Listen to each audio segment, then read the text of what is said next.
My Sunshine de Hiroshi Okuyama, avec Sosuke Ikematsu, Keitatsu Koshiyama et Kiara Nakanishi. Ça raconte l'histoire d'un côté d'un jeune homme qui a une très grande carrière dans le patinage artistique et qui se met un peu au vert, je sais plus comment on dit, mais voilà, il décide de quitter Tokyo pour aller à la campagne et travailler dans une patinoire. Et il va décider de prendre une jeune fille comme élève hein, pour la former. Et ça raconte d'un autre côté l'histoire d'un jeune garçon qui tombe amoureux d'une fille, cette fameuse fille qui fait du patinage artistique, pendant ses cours d'entraînement à la patinoire, parce que lui de son côté il fait du hockey sur glace avec son école. Mais c'est un garçon qui est pas forcément sportif de base, qui s'ennuie un peu, qui est beaucoup rêveur. Donc voilà, il flash sur cette fille qui fait du patinage, et du coup il va vouloir impressionner cette fille en essayant de faire comme elle, en se mettant au patinage artistique. Le coach va remarquer ce jeune garçon, ce qu'il va décider, c'est d'entraîner aussi ce garçon, et il va avoir comme idée de rassembler les deux pour former un duo de patineurs, quoi. Et le film raconte un peu ça, comment les trois, ils vont essayer de faire un peu du patinage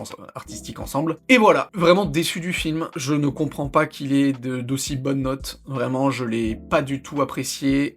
Très très lent, je me suis fait chier pendant tout le film, il dure 1h30, mais alors t'as l'impression qu'il dure 3 heures. À un moment donné, quand les plans ils durent 1 heure sans bouger, qu'il se passe rien, et que ça passe de plan en plan comme ça, c'est juste chiant. Rien que pour ça, c'était un calvaire à regarder. Et puis l'histoire en elle-même, le message c'est quoi? C'est dire que il faut pas être homosexuel? Non, parce que c'est clairement ça. Donc en fait, cette jeune fille, bon, clairement, elle est pas intéressée par le garçon, hein. Alors lui, le garçon, il est tout content, il apprend. Le coach, des fois, c'est limite, ça vire limite à la pédophilie, hein. J'en ai rigolé comme ça avec mon pote, mais vraiment c'était chelou ce film. Le coach, tu vois qu'il est vachement plus intéressé par coacher le garçon. Bon, il y a des scènes, ils s'amusent ensemble, il y a des scènes, ils passent une journée tous les trois ensemble. T'as envie de dire, mais mec, je sais pas, tu passes pas tes journées avec des enfants, quoi. Enfin, vraiment, c'est bizarre, le film est bizarre. Donc, il se prépare pour une fameuse compétition. La meuf, à un moment donné, elle aperçoit son coach avec son copain, parce qu'on comprend que son coach est homosexuel. Et là, à partir de là, elle décide d'arrêter. Et elle ne veut plus faire du patinage en binôme, et du coup, elle abandonne. Et donc, le jour J où il y a la compétition, elle est pas là. Du coup, les deux garçons se retrouvent niqués. Et ça s'arrête comme ça, quoi. Le film se termine. À un moment donné, à la scène de fin, je crois, les deux gosses se retrouvent dans la rue, quoi. Ils se recroisent. Mais c'est tout. Vraiment, je n'ai pas compris le message.